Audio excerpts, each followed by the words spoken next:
Now let me show you another way to quickly do what we just did with that sheet 1. Because we have filters on this, we could easily just go to the filter and look for uniques, okay? And look at that, we have uniques. The same stuff we just showed you in sheet 1, we have here. However, I warn you, this is just a case of getting lucky. What if we had 10,000 of these? Okay, would you be able to see them all? Well, no, because Excel limits it to a certain display level, not all items showing. So the technique I just showed you is better in the grand scheme of things to understand what you got. But of course, filter, certainly you could go 1, 2, 3, 4, 5, 6, 7, 8, 9. Okay, and then you do the same thing over here, and hopefully you don't have 10 or 11 on here or 7, because then you'll be like, oh, what isn't matching up? That's where that VLOOKUP I just showed you would be more advantageous. And since it was a simple data set of 9 uniques, we kind of moved on and we use a notepad for that. Okay, so over here we could do this economic, first class, premium. Price, there's way too many differences.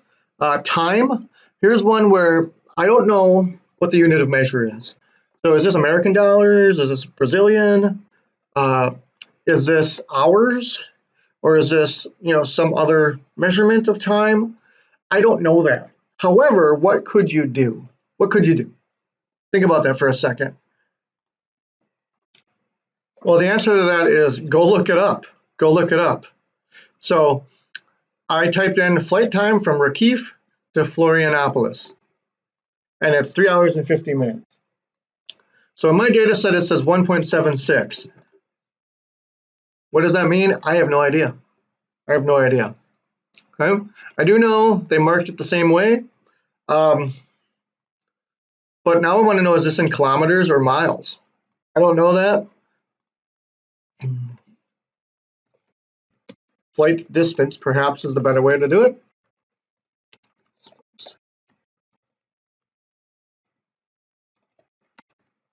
There we go. So remembered my last search. So distance, okay, is 1,613 miles or 2,596 kilometers. Estimated flight time here is 3 hours and 33 minutes. So first of all, that's interesting to me that the last search told me 3 hours and 50 minutes. Is there that much difference between those two numbers? No.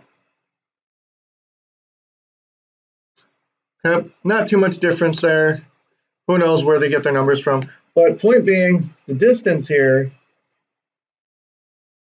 676, is not in these numbers. I don't see 676.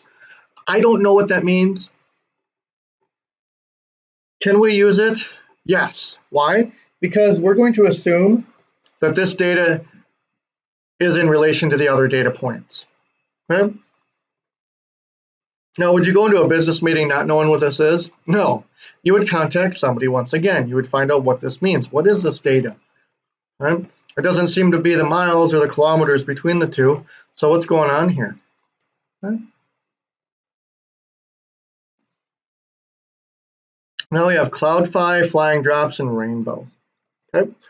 So I've never heard of these. I don't know if they're real, etc. So I think what's happening here, and this doesn't derail our work, I think what's happening here is we got a data set here that a company is using in the interview process when they interview candidates for positions.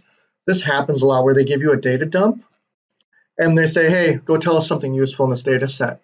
We're interviewing all candidates, and whoever gives us the best explanation of what's going on, so not just finds it but explains it well, is going to get brownie points in the evaluation process for the job. So maybe they came up with these terms. Maybe this data here means something to them, or perhaps it was divided by 33% or cut by 67%. We don't know, but the point is we're going to go with this because we as the analyst believe that there's a relationship between the numbers, that they jive together, that it isn't like made up, like there's not a 324,000 in there, that's making it all messy. Okay,